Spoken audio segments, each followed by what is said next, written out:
이 저녁에는 생명의 물이신 예수님, 생명의 물이신 예수님, 그런 제목으로 같이 말씀을 나누도록 하겠습니다.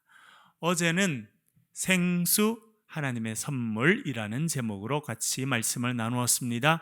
그리고 요한복음 4장에 나오는 이 수가성 여인에 대한 이야기를 하였습니다. 오늘 그 이야기를 계속 이어서 말씀을 살펴보도록 하겠습니다. 예수님께서 수가성으로 가셨습니다. 특별한 목적이 있었습니다. 특별한 이유가 있었습니다. 많은 사람들은 사마리아 땅으로 가지 않기 위해서 먼 곳으로 둘러갔지만 예수님은 사마리아 땅을 지나가시기로 결정하셨습니다. 사마리아 땅도 넓은데 그 중에 수가성이라고 하는 곳으로 가셨습니다. 그 성에서도 우물가에 가셨습니다. 그것도 많은 사람들이 잘 다니지 않는, 가장 해가 중천에 떠 있는 뜨겁고 다니기 힘든 그 시간, 예수님께서 야곱의 우물가, 수가성 우물가에 가셨습니다. 왜 그렇게 하셨습니까? 한 사람을 만나기 위해서 그렇게 하셨다는 것입니다. 여러분, 얼마나 중요한 일입니까? 이 여인이 중요한 여인도 아닙니다. 어제 말씀드린 것처럼 소외된 여인입니다. 사람들의 손가락질 받던 여인이었습니다. 그 여인이 나타나면 여성들이 수군수군하고, 그래서 이 여인도 상처가 많았습니다. 대인기피증처럼 사람들 만나기 싫었습니다. 물은 마셔야 하기 때문에 사람들이 다니지 않는, 사람들의 눈에 띄지 않는 그 더운 시간을 정해서 물두러 나와야 되는 여인이었습니다.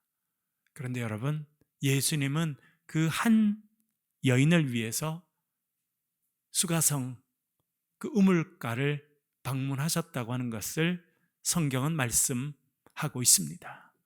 여러분, 그 예수님께서 바로 저와 여러분, 우리 한 사람 한 사람을 위해서 십자가에 달리신 줄로 믿습니다. 그 주님은요, 오늘도 우리를 부르십니다. 오늘도 우리를 주목하십니다. 우리가 어디 있는지 살펴보십니다. 그리고 우리를 만나시기 위해서 우리의 삶의 현장에 방문하시는 분이신 줄로 믿습니다. 사실은 예수님은요, 우리에게 말을 건네십니다. 말씀하십니다. 그러나 우리가 분주해서 듣지 못합니다. 세상의 소리에 가득 차서, 삶이 너무 바빠서, 너무나 많은 생각과 번민과 고민으로 가득 차 있어서 주님의 소리가 들리지 않습니다. 그래서 때때로 하나님은 우리를 외로운 곳으로 이끌어 가십니다. 광야에 서 있네, 그런 찬양이 있죠, 여러분. 왜 나를 광야로 인도하시는지, 왜 나를 혼자 있게 하시는지, 왜 나를 외롭게 하시는지, 왜 옆에 있던 사람들이 다 멀리 가고 나 혼자 남겨지는 인생이 되는지 우리는 때때로 알 수가 없습니다. 그러나 하나님의 깊은 경륜 가운데 하나님은 우리를 광야로 부르십니다. 주님을 찾을 수밖에 없고 주님을 의지할 수밖에 없는 그곳이 광야입니다. 제가 미국에서 부목사로 목회할 때 어느 한 가정을 만났어요. 남편은 아주 잘 나가는 분이었습니다. 우리나라에서 가장 좋은 대학을 졸업하고 미국에서는 하버드 대학에서 공부를 하고 한국에서 사업을 이렇게 쫙 해가는 그런 분이셨는데, 그 아내분이 유학을 하면서 아이가 있어서 그 집을 이제 제가 또 담당하게 돼서 가게 됐습니다. 그 어머니를 만나게 됐는데, 그 어머니는 숙명여대 총장을 4번이나 하신 이경숙 권사님이셨습니다. 그래서 제가 그 인연으로 만나게 됐습니다.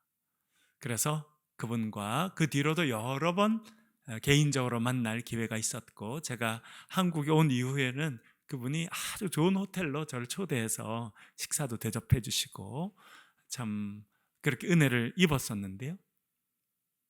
그분이 숙명여자대학이라고 하는 그래도 우리나라에서 유명한 여자대학의 총장이 되셨습니다. 그런데 그분이 뭐라 말씀하신지 압니까? 그 총장실이 광야라는 것을 깨달았다는 거예요. 많은 교수님들이 총장이 되면 비서도 있고 넓은 공간도 있고 참 좋겠다 그렇게 생각하고 영광받는 자리라 생각하고 주목받는 자리라 생각하고 뭔가 일을 할 수 있는 자리라고 생각했는데 총장이 돼 보니까 바로 그곳이 광야라는 걸 알게 됐다는 겁니다. 기도하지 않고는 버틸 수 없는 곳, 하나님 은혜 아니고는 살아갈 수 없는 곳. 와, 총장실이, 총장이라는 자리가 하나님께서 나를 불러내신 광야구나 하는 걸 깨달으셨다는 거예요. 그래서 그분이 총장실 옆에다가 기도실을 만들었다는 겁니다. 잘 아시는데 여러분, 이분이 총장 선거를 통해서 가장 많이 총장으로 선출되신 분이시고, 그분이 재임하는 10여 년 기간 동안 숙명여대가 건물이나 여러 가지로 2배 이상 성장하는 그런 아주 획기적인 일이 있게 됐습니다. 그래서 그분이 소망교회 권사님이셨기 때문에 그분이 그런 간증을 많이 한 거예요. 근데 많은 CEO들과 많은 리더들이 공감을 한 거죠. 그렇죠, 여러분? 리더가 되면 아주 영광받는 자리인 것 같고 괜찮은 자리인 것 같고 그렇게 하는데, 실제로 그 자리에 가본 사람들은요, 그 자리가 바로 광야라는 것을 깨닫는다는 거예요. 그래서 한때 그분들이 사장실, 회장실 옆에 기도방을 만드는 것이 붐이 일어날 만큼 중요한 영향을 미치셨다라고 하는 것을 제가 듣고, 또 그분의 또 제자 중에 한 분을 제가 또 만나서 그분도 그걸 따라해서 자기 사장님실 옆에 기도실을 만들어서 기도했다. 목사님, 제가 해보니까요, 그 기도실에 자주 들어가야 되더라고요. 그렇게 이야기하더라고요. 여러분, 우리가 처한 각자의 자리가 때때로는 광야입니다. 외로운 자리고, 힘든 자리고, 비난받는 자리고, 인정받지 못하는 자리고, 주님 외에는 나를 알아줄 분이 없고 주님 외에는 나를 위로해 줄 분이 없는 그 수가성 여인과 같은 그 자리에 하나님께서 우리를 부르실 때가 있습니다. 여러분, 그래서 광야에 서는 것은 힘든 일이지만 복된 자리입니다. 여러분, 주위에 사람들이 다 없어지고 때때로 혼자 남겨지는 일이 힘든 일이지만요, 그것이 나를 때때로 살리는 시간이라고 하는 것을 여러분 기억하실 수 있기를 간절히 바랍니다. 예수님은요, 한 사람을 주목하십니다. 저와 여러분 한 명을 주목하십니다. 우리 한 사람의 형편과 처지를 기억하시고 우리를 만나기 위해서 우리의 삶의 현장에 찾아오신다고 하는 것을 여러분 기억하실 수 있기를 간절히 바랍니다. 그것이 Amazing Grace입니다. 놀라운 은혜. 내가 뭔데? 도대체 내가 뭔데? 하나님께서 나를 주목하시고, 시편 8편에 뭐라 말합니까? 인자가 무엇이간데 주께서 저를 생각하십니다. 인자가 무엇이간데 주님께서 저를 주목해 보십니까? 여러분, 우리는 하나님 앞에 한 사람 한 사람 너무나 소중한 사람이라고 하는 것을 기억하실 수 있기를 간절히 바랍니다. 세상 사람들이 여러분을 뭐라 평가하든 아무 상관이 없습니다. 여러분들이 어떤 집에 살든 어떤 형편에 있든 어떤 차를 타고 다니고 여러분들이 어떤 옷을 입고 어떤 음식을 먹고 사람들이 뭐라 그러든지 아무 상관이 없습니다. 여러분들은 하나님께서 주목하여 불러주신 하나님의 소유된 사람인 줄로 믿습니다. 그래서 예수님께서 수가성으로 찾아가신 거예요.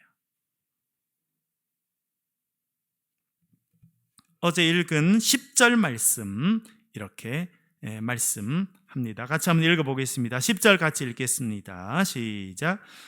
예수께서 대답하여 이르시되 내가 만일 하나님의 선물과 또 내게 물 좀 달라 하는 이가 누구인 줄 알았더라면 내가 그에게 구하였을 것이고 그가 생수를 내게 주었으리라. 아멘.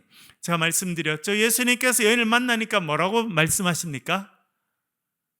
물 좀 주시오, 이렇게 말합니다. 물 좀 주시오. 우물가에 앉아서 예수님이 물 좀 달라고. 어제도 말씀드렸죠. 이것은 예수님께서 목이 마르시기 때문에 물을 달라고 하는 의미이기도 합니다. 그러나 훨씬 더 근본적인 의미는요, 그 여인이 물이 필요하다는 걸 예수님이 아신다는 거예요. 여러분, 저는 어제도 말씀드렸습니다만 고등학교 때 한 번은 교회에 갔습니다. 제가 다니던 그 교회. 거기 갔는데 예배당 문이 닫혀 있더라고요. 그리고 안내석 자리만 이렇게 두 자리, 이렇게 계단에 올라가면 안내석이 있고 예배당이 들어가는데 예배당 문은 잠겨 있고 안내석만 이렇게 열려 있었는데 제가 거기에 앉았어요. 고등학교 때.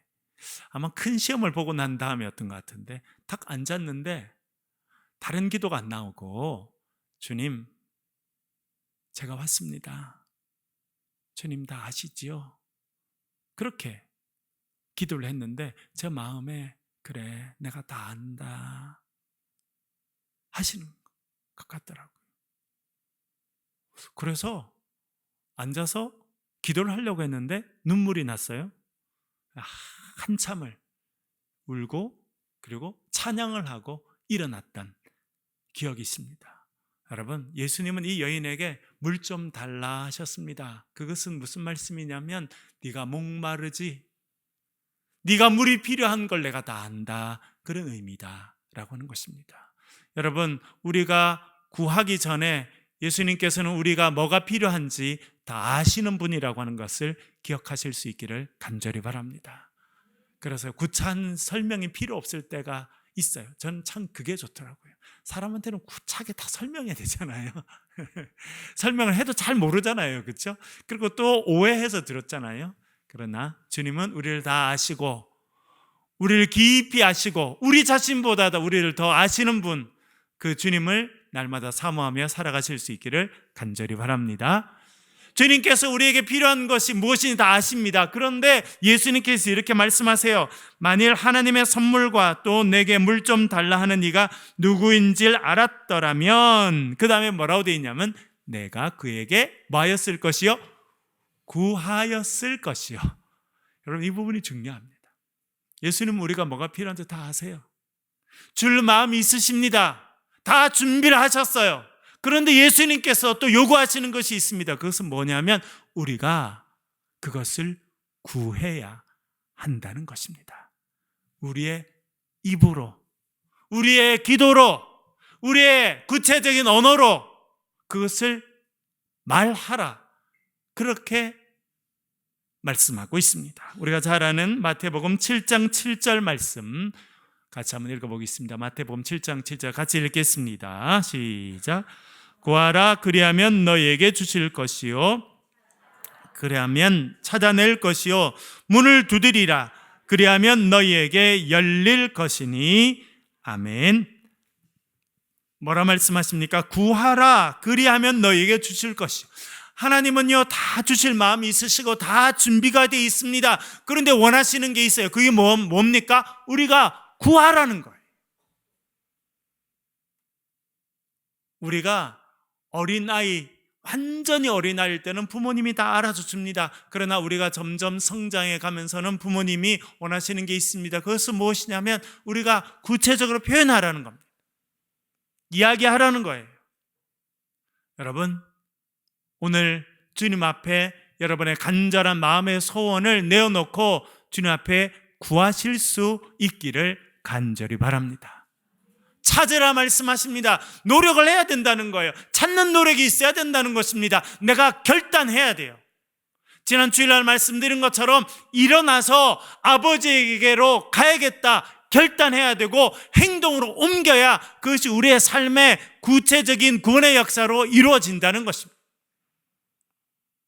그리고 문을 두드리라 그렇게 말씀하고 있습니다. 여러분, 문 언제 두드리십니까? 제가 전에 미국 LA에서 부목사로 할 때 우리 이제 비슷한 또래 부목사님들이 많이 있었어요. 근데 이제 나이가 좀 비슷하니까 아이들이 그때 초등학교 4학년, 5학년, 6학년, 뭐 중학생도 있고 그랬는데 같이 친했던 목사님이 한 번 오더니 자기가 요즘에 너무 마음이 좀 그렇다는 거예요. 약간 시험 든다는 거예요. 왜 그러냐 그랬더니 딸이 초등학교 4학년이 됐는데 사춘기에 들어섰다는 거예요. 그래서 문 밖에 써붙여놨다는 거예요. 사춘기가 되니까 내 방에 들어오려면 노크를 하라고. 그리고 밑에 써놨대. 특히 아빠 이렇게 써놨더라는 거예요. 자기는 어릴 때부터 이 딸 너무 예뻐하고 그냥 너무 그랬는데 특히 아빠 이렇게 써놔가지고 자기가 너무 마음에 시험이 됐다는 거예요. 그래서 이렇게 두드리고 들어가야 되는데 그걸 보니까 어떻게 해야 될까 고민이 된다. 여러분, 근데 뭐 딸을 보려면 어떻게 해야 돼요? 두드려야 돼요? 두드리지 말아야 돼요? 두드려야 열리는 거죠. 그렇죠? 두드려야 됩니다. 예. 여러분, 우리의 삶에도 예수님이요, 주님이 우리에게 두드리라 말합니다. 주님 뭐 알아서 다 해주시겠지. 그런 도 신앙 안 돼. 물론 처음에 우리가 신앙생활을 하고 아무것도 모를 때는요, 하나님이 그렇게 해주십니다. 여러분, 기저귀 차고 있는 애가 할 수 있는 일이 뭐가 있어요? 저도 아이들 길러보니까 애 태어나가 기저귀 차고 있을 때 의사소통 수단 딱 하나더라고요. 뭐예요? 우는 거. 언제 울어요? 배고플 때 울고요. 또요, 기저귀가 차가지고 기저귀 갈아달랄 때 울고, 또요, 무서울 때 울고.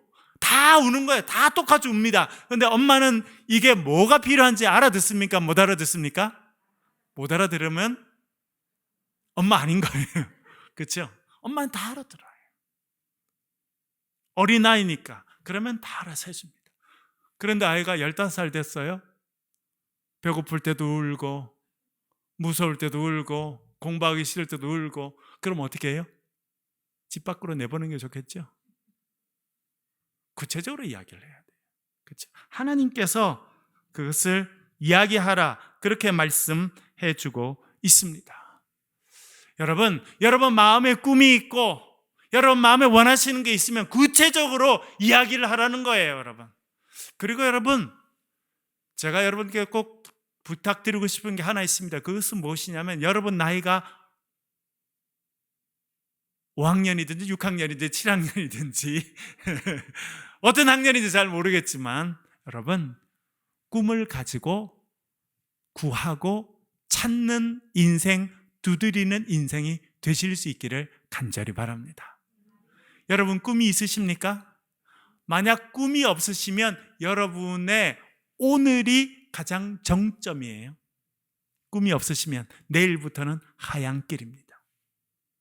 틀림없는 사실이에요. 여러분 꿈이 없이 사신다고 하면 내일에 대한 희망이 없고 뭔가 간절히 구하는 것이 없고 뭔가 찾고 두드리는 그런 꿈과 희망이 없다면요, 오늘이 정점이에요. 내일부터는 계속 내려갈 일만 있습니다. 그러나 여러분의 나이가 또 인생의 여정이 어떻게 되든지 여러분 꿈이 있고요, 간절함이 있고 구하는 게 있고 찾는 게 있으면요, 오늘보다 내일이 훨씬 더 나아질 줄로 믿습니다. 이번에 제가 에티오피아에 갔다 오고 우리 교인들께, 우리 에티오피아에 있는 게네푸시아 교회에 교회를 이렇게 건물 기둥을 세워놨는데 공사가 멈췄잖아요. 그래서 제가 그 교회에 설교하게 됐고, 하나님 감동을 주셔서 여러분 말씀드렸더니 많은 분들이 동참해 주시는 거예요. 얼마나 감사하고 좋은지 모르요. 여러분 그것이요 하나님의 은혜예요. 우리 교회 자체가 예배당이 없지만 우리보다 훨씬 더 급하고 더 필요한 그게 교회를 세워주고 그게 교회가 세워지는 그런 꿈을 꾸고 그분들이 기쁨으로 찬양할 것을 생각하고 꿈을 꾸면요, 우리의 삶의 영역이 넓어지는 거예요. 여러분 오늘보다 내일에 여러분의 삶의 영역이 넓어질 수 있기를 간절히 바랍니다. 제가 지난번에 한번 설교하면서 말씀드렸죠. 형통이라는 건 뭡니까? 아무 어려움 없이 사는 그 형통이 아니에요. 형통이라고 하는 것은 삶의 영역이 확장되는 것입니다. 그렇게 하기 위해서는 구해야 됩니다. 찾아야 돼요. 문을 두드려야 됩니다. 여러분의 삶의 형편이 어떻든지 비전을 갖고 꿈을 갖고 찾고 문을 두드릴 때 우리의 삶에 하나님의 놀라운 역사가 일어나고 우리의 영역이, 우리의 영향력의 영역이, 활동의 영역이 넓어지는 은혜가 우리의 삶에 있게 될 줄 믿습니다. 시편 143편 6절 말씀, 제가 참 좋아하는 말씀 중에 하나인데요. 이렇게 말씀합니다. 같이 한번 읽겠습니다. 시작. 주를 향하여 손을 펴고 내 영혼이 마른 땅같이 주를 사모하나이다. 아멘. 주를 향하여 어떻게 했다고요? 손을 핀다. 무슨 뜻이에요? 기도한다는 거예요. 간절함으로 기도한다는 것입니다. 어떻게 간절함으로 기도한다고 말합니까? 내 영혼이 마른 땅과 같이 주님을 사모한다. 여러분, 저는 시골에 살면서 어떤 데는요 가뭄이 온 것을 보았습니다. 저희 집 바로 앞에가 논이었기 때문에 가보면요, 가뭄이 들면 논이 쩍쩍 갈라집니다. 아직 벼가 쓰러질 만큼은 아닙니다만 벼들이 목이 말라요. 이번에 보니까 이스라엘의 과학자들이 연구를 했는데요, 어떤 일이 있냐면 식물들도 목이 마르면 소리를 낸답니다. 못 믿는 분이 3분 계시네요. 보니까 찾아보세요. 이 사람들이 아주 정밀한 소리를 이렇게 녹음할 수 있는 걸 가지고 이렇게 실험을 한 거예요. 이렇게 완전히 소리가 차단된 데서. 그래서 식물들이 목이 마르면 식물들이 소리를 낸답니다. 물론 동물들이 목말라요 이렇게 하는 그런 게 아니고, 사실은 이제 목이 마르게 되면, 수분이 증발하게 되면 생명이 스스로를 보호하기 위해서 뭔가 안에서 활동을 하겠죠. 이제 그 소리라고 생각은 되는데, 재밌지 않아요, 여러분? 식물들도요, 목마르면 소리를 낸다는 거예요. 우리도 우리 심령에 목마를 때, 주님, 제가 목마른 땅처럼 주님을 목말라 합니다. 그렇게 외치고 소리치는 그런 인생이 되라 우리에게 말씀해주고 있습니다. 여러분, 주님 앞에 간절한 기도의 제목을 가지고 간절함으로, 목마름으로 기도하는 저와 여러분 되실 수 있기를 간절히 바랍니다. 이 여인에게 목마름이 있었습니다. 그 목마른 여인에게 주님 찾아가셨는데요, 그래서 주님께서 말씀하십니다. 내가 누구인지를 알았다면, 하나님의 선물이 무엇인 줄 알았다면 네가 구하였을 것이고 내가 너에게 생수를 주었을 것이다. 그렇게 말합니다. 그랬더니 여인이 이렇게 질문합니다. 11절 읽어볼게요. 11절 화면을 보면서 읽겠습니다. 시작. 여자가 이르되 주여, 물 기를 그릇도 없고 이 우물은 깊은데 어디서 당신이 그 생수를 얻겠사옵나이까? 아멘. 이 여인이 기대를 한 거예요. 예수님께서 생수를 주겠다고 하니까. 그래서 생수를 좀 얻어 먹을까 봤는데 예수님 뭘 안 갖고 있어요? 두레박이 없네요. 여러분, 우물가 가서 물 길러 보셨습니까? 깊은 우물에 어떻게 물을 기를 수 있어요? 직접 내려간다? 큰일 납니다. 못 올라옵니다. 예, 두레박이 있어가지고 두레박을 줄에다 이렇게 길게 내려서, 그렇죠? 그래서 두레박을 밑에 내려서 한참 이렇게 내리면 그 두레박이 이렇게 삼각형처럼 돼 있어서 내려가면 옆으로 넘어지거든요. 그러면 물이 들어와서 걔가 물 밑에 빠지면 그때 다시 이렇게 올려요.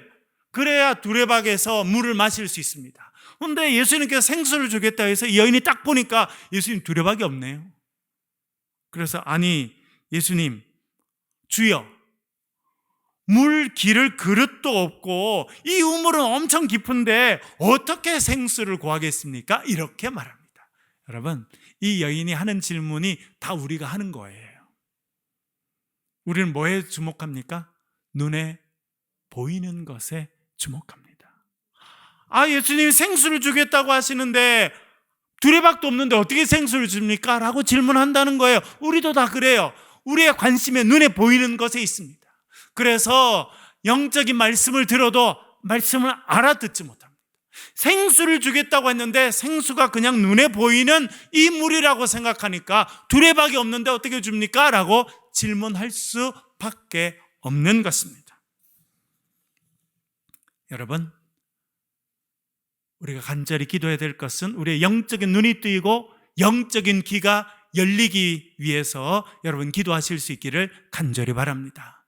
그리고 우리 눈이요, 이 21세기 정말 우리나라가 잘 살게 되면서 다가온 것이 있습니다. 그건 무엇이냐면 사람들이 눈에 보이는 것에만 집중하고 살아간다. 특별히 젊은 세대, 그렇죠? 눈에 보이는 것에 집중하고 살아가요. 그게 너무 중요하다고 생각하니까. 생텍쥐베리라고 하는 사람이 지은 어린 왕자, 여러분 소설 읽어보셨습니까? 어른들을 위한 소설이다, 그렇게 별명이 붙어 있는데, 어린 왕자가 조그마한 섬에, 조그마한 행성에 살아요. 자기 별에 있어요. 근데 자기 별에 장미가 한 송이 있습니다. 그래서 장미가 너무 예뻐가지고 나는 이 우주에서 제일 부자인 사람이다, 왜냐하면 이렇게 예쁜 장미를 가지고 있기 때문이다, 이렇게 생각했는데 하루는요 지구에 오게 됩니다. 지구 와서 어디로 가게 되냐면 장미로 가득 찬 장미 공원에 가게 됩니다. 가서 너무 실망합니다. 왜냐하니까 가니까 수천 송이의 장미가 있는 거예요. 그래서 너무 슬퍼집니다. 자기는 우주에서 하나밖에 없는 장미를 갖고 있는 사람이라 생각하고 너무나 행복하고 기뻤는데 여기 오니까 너무나 많은 장미가 있잖아요. 그래서 실망하고 그가 우울해졌습니다. 그랬더니 여우, 지혜로운 여우가 나와요. 그래서 물어봅니다. 야, 너 왜 이렇게 우울해? 왜 이렇게 슬퍼? 나는 내 별에 있는 장미가 너무 좋거든. 이 우주에 하나밖에 없는 장미라고 생각하고 그래서 너무 행복하고 좋았는데 여기 오니까 장미가 수천 송이가 있네. 그래서 나는 슬퍼졌어 라고 말합니다. 그랬더니 여우가 그렇게 말합니다. 너 여기 있는 수천 송이 장미를 위해서 물 준 적 있어? 없어.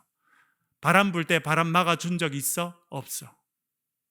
그래서 너의 별에 있는 장미는 이 우주에서 하나밖에 없는 거야. 그 장미를 위해서 네가 물을 주고 그 장미가 바람이 불면 바람을 막아주고 뜨거운 태양에 비치면 그 태양을 막아줬기 때문에 그렇게 너와 관계가 있는 그 꽃이기 때문에 그래서 그 꽃은 우주에 하나밖에 없는 것이야 라고 설명해 줍니다. 그리고 그가 말합니다. 내가 비밀 하나 알려줄까? 그랬더니 어린 왕자가 알려달라 그러죠. 여우가 뭐라 그럽니까? 있잖아, 정말 중요한 것은 눈에 안 보인다 라고 말합니다. 생텍쥐베리가 그 이야기를 하고 싶었던 거예요.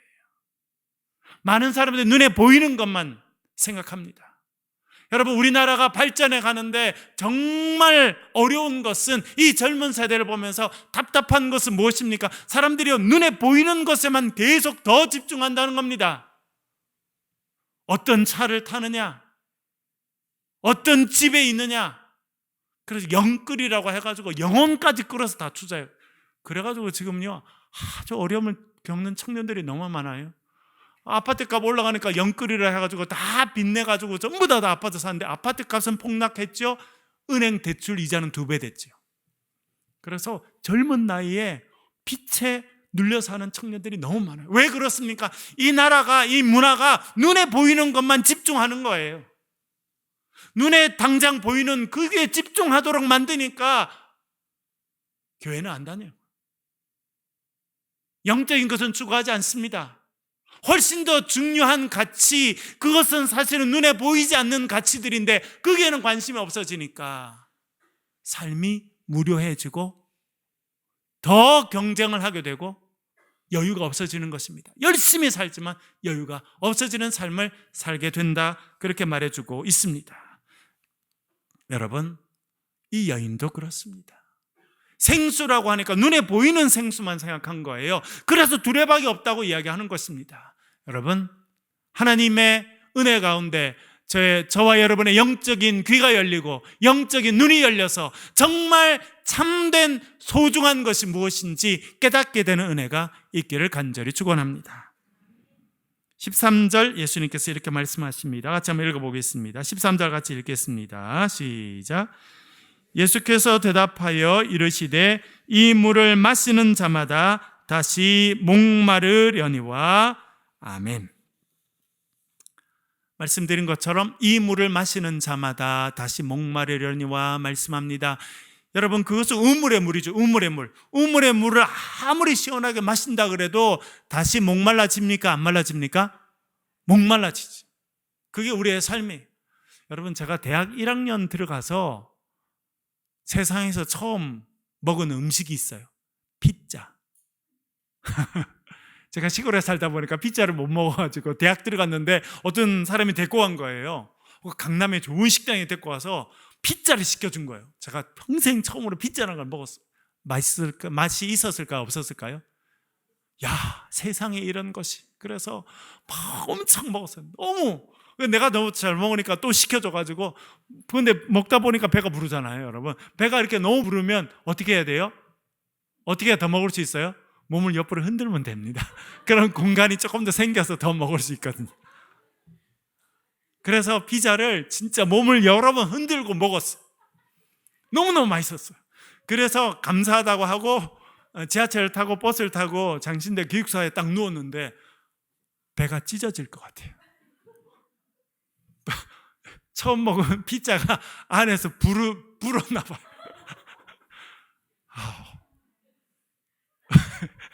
제가 그때 우리들끼리 그런 이야기 했어요.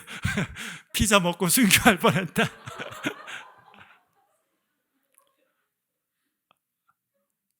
처음 먹은 피자 그렇게 많이 먹지 말아야 된다는 걸 나중에 알게 된 거예요.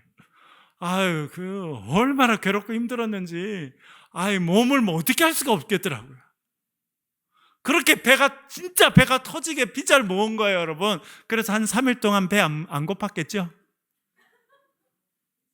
그 다음날 아침 되니까 배 꼬르륵 소리 나더라고요. 우리가 그래요, 여러분. 한번 배 터지게 먹는다고 그렇게 물을 마음껏 마신다고요, 목마르지 않는 게 아니고 배고파지지 않는 것이 아니라 더 배고프게 돼 있어요, 여러분. 그래서 이 우물의 물을 마시는 자는 어떻게 될 것이다? 다시 목마르게 될 것이다. 왜냐하면 그것은 우리의 근원적인 갈증을 채워줄 수 없기 때문에 그렇습니다. 그래서 주님께서 14절에 이렇게 말씀합니다. 14절 같이 한번 읽어보겠습니다. 같이 읽겠습니다. 14절이요. 읽겠습니다. 시작. 내가 주는 물을 마시는 자는 영원히 목마르지 아니하리니 내가 주는 물은 그 속에서 영생하도록 솟아나는 샘물이 되리라. 아멘. 우물의 물을 마시는 자는 다시 목마르게 되겠지만 내가 주는 물을 마시는 자는 이라고 말합니다. 여기서 예수님께서 주시는 물이 무엇입니까, 여러분? 생명의 물, 생명의 말씀을 말합니다. 예수님께서 가르치시는 생명의 말씀을 받아들이고 그 생명의 말씀을 먹고 깨달은 자는 이라는 뜻입니다. 진리의 말씀이에요, 여러분.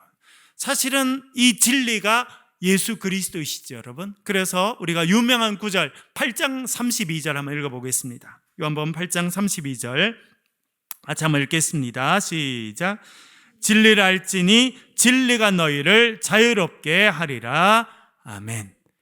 우리나라에도 어느 기독교 대학에 가면 아주 큰 돌로 입구에 딱 써 있어. 엄청나게 큰. 그리고 캠퍼스 곳곳에 서 있습니다. 진리를 알지니 진리가 너희를 자유롭게 하리라. 이 진리가 무엇입니까? 예수 그리스도고 예수 그리스도께서 전하신 생명의 말씀이 진리라는 거예요. 그 말씀을 우리가 받아들이고 말씀 가운데 있게 되면 우리가 선물을 받게 되는데, 놀라운 선물을 받게 되는데, 그 선물이 뭐라는 겁니까? 자유롭게 된다는 거예요. 자유롭게. 얼마나 중요한지 모릅니다. 진리의 말씀이 우리 가운데 임하게 되고 우리가 진리의 말씀 가운데 살면요, 자유롭게 된다는 거예요. 다시 말씀드리면 그게 없으면 어떻게 된다는 거예요? 자유롭지 못하다는 겁니다. 이 진리의 말씀 가운데 살고 있지 않는 사람들의 특징은요, 바람에 흔들리는 갈대처럼 살아갑니다. 많은 사람들이 주식을 많이 하시죠. 어떻게 투자합니까? 많은 분들은요, 카드라를 믿고 투자하는 거예요. 이거 올라갔다 카드라, 이게 좋다 카드라, 오른다 카드라, 소위 말하는 찌라시라고 하는 걸 믿고 하는 거잖아요. 그렇죠? 그러면 사람들이 이렇다 카드라 하면 쫙 거기 갔다, 또 이랬다 카드라 하면 쫙 저기 갔다, 이거 유행한다 하면 다 해야 되고, 그렇죠? 저거 유행한다 그러면 다 해야 되고. 우리나라 사회의 특징이 그런 거예요. 쏠림 현상이 가장 심한 국가 대한민국입니다. 그래서 사람들이 다 하면 그거 다 해야 되는 거예요. 특히 우리 아이들, 누가 옷 그거 유행한다 그러면 다 입어야 되는 거예요. 안 그러면 소외감을 느끼고 그렇게 하니까요. 여러분, 흔들리는 갈대처럼 살아가는 거예요. 끊임없이 누군가 말하는 것에 끌려가고, 누군가 괜찮다는 데 끌려가고, 그렇게 살아가는 거예요. 그게 뭡니까? 그게요, 종이 하는 일이에요. 노예들이 하는 일이에요. 누가 시키는 대로 하는 거, 그것이 종이 하는 일이고 노예가 하는 일이라는 거예요. 자유인은 그렇지 않습니다. 그런데 여러분, 그렇게 안 하기가 쉽지 않아요. 자유롭게 사는 거 생각보다 쉽지 않습니다. 근데 성경이 뭐라 말씀하십니까? 진리를 알지니 진리가 너희를 어떻게 한다고요? 자유롭게 한다는 거예요. 여러분, 예수 그리스도의 진리의 말씀이 우리의 심령 가운데 있고, 우리가 진리의 말씀 위에 살게 되면 세상의 풍파에 흔들리지 않습니다. 바람아 불어라, 동남풍아 불어와라, 폭풍우에 몰아쳐라, 나는 흔들리지 않으리라. 왜? 진리의 말씀 위에 서 있기 때문이다라고 말할 수 있는 저와 여러분 되시길 간절히 바랍니다. 진리가 우리를 자유롭게 하는 거예요. 그래서 진리가 우리의 마음 가운데 있어야 되고, 우리가 진리 가운데 살아야 되는 것입니다. 예수님께서 말씀하십니다. 내가 주는 물은 그 속에서 영생하도록 솟아나는 샘물이 될 것이다 말씀하십니다. 주님께서 주신 이 물이 생명의 말씀입니다. 그리고 주님께 주시는 물은 무엇이냐면 예수 그리스도의 영이신 성령입니다. 이번은 우리가 내일 모레 좀 더 구체적으로 살펴보겠습니다. 이 물이 성령이라고 하는 것은 우리 금요일 날 제가 좀 더 자세히 말씀을 드리겠습니다. 다시 말씀드리면, 진리의 영이신 성령이 우리 가운데 임하시고, 진리의 영이신 성령이 우리 가운데 함께 하시면 우리는 흔들리지 않습니다. 그것으로 끝나는 것이 아니라 뭐라 말씀합니까? 그 속에서 영생하도록 솟아나는 샘물이 될 것이다. 우리 마음 가운데서 샘물이 솟아난다는 것입니다. 살아있는 물이 딴 데서 흘러나오는 것이 아니라 우리 마음 가운데서 솟아나게 될 것이다, 그렇게 말합니다. 여러분, 그래서요, 어떻게 되느냐? 우리도 근심할 때가 있습니다. 고민할 때가 있어요.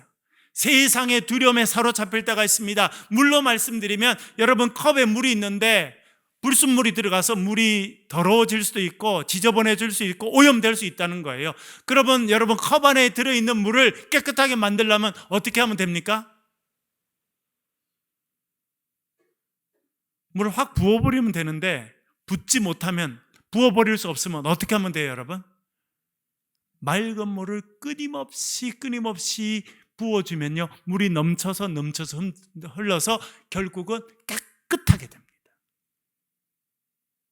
우리가 진리의 영이신 예수의 영이시고 진리의 영이신 성령, 진리의 말씀 가운데 살아가면 그것이 우리 심령 가운데서 솟아나는 샘물이 될 거라는 겁니다. 끊임없이 맑은 물, 생명의 물을 우리 가운데 공급해줘서 우리 심령 가운데 맑은 물이 가득 차게 될 것이고, 그리고 그것이 가득 차게 되면 결국 어떻게 됩니까? 주위의 사람들에게로 흘러가게 될 것입니다. 그 부분은 우리가 내일 더 자세히 살펴보도록 하겠습니다. 여러분, 진리이신 생명의 물이신 예수 그리스도를 마시고 예수 그리스도로 충만한, 그래서 우리 심령 가운데서 생수가 솟아나는 그런 인생이 되실 수 있기를 주의 이름으로 간절히 축원합니다. 우리 한번 기도하겠습니다. 기도하실 때 우리 말씀을 가지고 한번 기도하겠습니다. 하나님, 생명의 물을 주시옵소서. 진리의 말씀 가운데 흔들리지 않게 도와주십시오. 흔들리는 갈대처럼 살아갈 때가 얼마나 많습니까? 이 일을 했다가 저 일을 했다가 쉼이 없고 근심이 떠날 날이 없고, 그런 삶을 살지 않게 하시고 우리 마음 가운데 진리의 영이신 성령이 함께 하셔서 우리의 마음에 기쁨이 흘러나오고 생수가 흘러나와서 하나님의 놀라운 은혜를, 구원의 우물을 경험하며 살아가는 인생이 되게 주님 도와주시옵소서. 우리 기도 제목을 가지고 동성으로 같이 한번 기도하겠습니다. 기도하십시다. 아버지 하나님,